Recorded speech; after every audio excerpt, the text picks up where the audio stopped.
All right, y'all. What's up, man? It's your boy Mike, the therapist, man. Real quick, I just want to talk about our group topic for tonight. I'm gonna do some reading from our dialectical behavior therapy book. It has two cases in this sample tonight. So tonight's topic is going to be about wise mind, right? Advanced mindfulness skills, right? In our dialectical behavior therapy class. So wise mind, as stated in the last chapter, wise mind is the ability to make healthy choices about your life. The term wise mind has been used previously in Buddhist mindfulness practices. It describes a person's ability to simultaneously recognize two things. First, that he or she is suffering from ailments, overwhelming emotions, or the results of unhealthy actions. And second, that he or she wants to be healthy and has potential for change.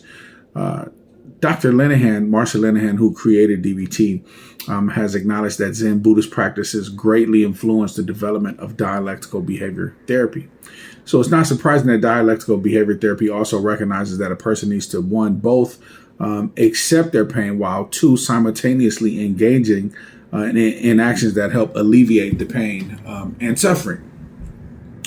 One of the many primary tools in achieving this goal in DBT is also to use wise mind, which is the ability to make decisions, based both on your rational thoughts and your emotions. That's Linehan, 1993. That might sound easy to do, but let's consider the traps that many have fallen into. For example, number one, Leo is a successful salesman with a new company. He has a happy family and a fairly good future ahead of himself. However, Leo frequently becomes upset when he can't close a deal or couldn't close a deal. So he often felt depressed and thought of himself as a person who would never be able to fully succeed in life.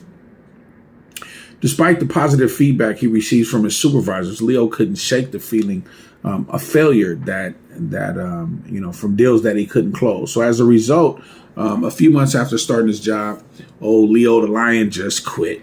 He just had enough and had quit similar jobs in the past. He went on to take a new job, but familiar feelings of failure followed him wherever he went. I always say, wherever you go, there you are. And he never fully felt satisfied with himself. So, second story is Takesha. Takesha was a popular college professor who always received high ratings from her students and other faculty members. But after a few unsuccessful personal relationships, Takesha felt very lonely. She eventually stopped trying to meet new people because she anticipated that those relationships would just end up in failure too, right? So she's forecasting, right? She's future telling. As a result, she felt unworthy of anybody's love and resigned herself to spending the rest of her life living alone. Unfortunately, both Leo and Takesha were overcome by what DBT calls emotional mind or emotion mind. Emotion mind occurs when you make judgments or decisions based solely on how you feel. But keep in mind that, emotions themselves are not bad or problematic, right? We all need emotions to live, healthy lives. You'll learn more about the roles of emotions in our chapter 7, which is in the next couple of weeks. I'll be making videos about that. The problems associated with emotion mind develop when your emotions control your life. This trap is especially dangerous for people with overwhelming emotions because emotion mind distorts your thoughts and judgments. And then, these distortions make it hard to formulate healthy decisions about your life. Consider what happened to Leo and Takesha, right? Despite their successes, right? Everybody said they were successful. They was doing great. Their emotions overwhelmed their lives and led them to make unhealthy decisions.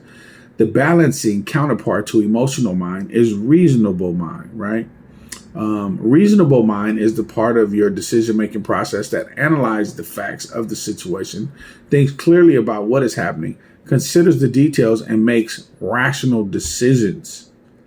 Obviously, rational thinking helps us solve problems and make decisions every day. But again, as with emotions, too much rational thinking can also be a problem. We all know the story of a very intelligent person who didn't know how to express his or her emotion, and as a result, lived a very lonely life. So here too, a balance is needed in order to live a fulfilling, healthy life. But for people with overwhelming emotions, balancing feelings and rational thought is often hard to do. The solution is to use wise mind to make healthy decisions about your life. Wise mind results from using both emotional mind and reasonable mind, which is rational mind. It uses both emotion mind and reasonable mind together. Wise mind is a balance between feelings and rational thoughts. So when we talk about, Takesha and Leo, they were kind of controlled by their, emotional mind, right? So making these decisions were kind of hard to do. So you have to kind of rationalize, like, what am I focusing on? What am I overthinking on? How can I move forward from this? How effective is this for me, right? You start to ration out, the emotional process that you're having, right? You start to rationalize it. Then you make a decision based on your wise mind thinking, right? And with that, this is just a brief little introduction to emotional mind, rational mind, and wise mind. Dialectical behavior therapy was invented by Marshall Linehan from the University of Washington, and we use it here to run groups. I love dialectical behavior therapy. Once again, this is Big Mike, the therapist at Psychological Gymnastics, and we will teach you to overcome things that are hijacking to you and things that keep you back. With that, peace.